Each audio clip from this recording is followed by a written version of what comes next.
good evening, and hello to my fellow members of the bar and to supporters of the Massachusetts Lesbian and Gay Bar Association. Congratulations on this very special anniversary celebration. For 25 years, the MLGBA has been a proven force in the fight for equality and fairness. Thank you for your outstanding contributions, from educating and providing information to practitioners and the courts on LGBT issues related to health, estate planning, and domestic violence, to mentoring new attorneys, to representing clients and submitting amicus briefs in important matters pending in our courts. All along the way, the MLGBA has played a critical role in advancing and promoting the care and well-being of others. 3 years ago, shortly after I became Attorney General, I had the privilege of speaking to you at this very dinner. At that time, there was still a serious effort underway to roll back marriage equality in our state. I told you then, as I tell you tonight, that I am with you in the fight against any effort to take away rights or undo progress.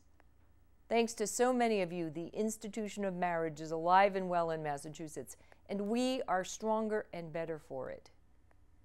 But we know that there is more work to be done. Almost a year ago, I filed a federal lawsuit to have the Discriminatory Defense of Marriage Act declared unconstitutional. I took this action because DOMA is an unfair and unjust law that deprives same-sex couples of access to critically important rights, benefits, and protections. I will continue to support the rights of LGBT people across the state. I was proud to testify in support of legislation to change our anti-discrimination and hate crime laws to include protections for people based on their gender identity and expression. And I look forward to the day when our laws are finally updated to include these much-needed protections so that transgender people in particular are no longer discriminated against in their search for housing or employment.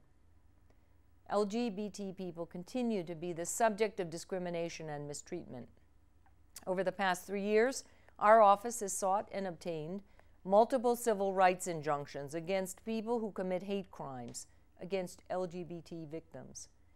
I will continue to fight for people's right to be free, to be who they are, and not be judged for who they love. We've also seen the increased bullying and abuse that LGBT students face at school from their peers, and the critical need to properly address these incidents as they happen. That's why I'm a strong supporter of anti-bullying legislation, and I will continue to work with our legislators, our schools, and law enforcement to make sure that bullying is addressed and that schools, students, and parents are given the training tools and necessary tools to combat this behavior. I've written to our congressional delegation supporting a repeal of the military's Don't Ask, Don't Tell policy, and in support of an inclusive Employment Non-Discrimination Act. And I will continue to do what I can as your Attorney General to see those efforts through to their fruition. Again, congratulations on 25 years of making a huge difference. As members of the MLGBA, you use the law to do good and to make a truly positive and lasting impact on people's lives. I wish all of you the very best and a very pleasant evening. Thank you.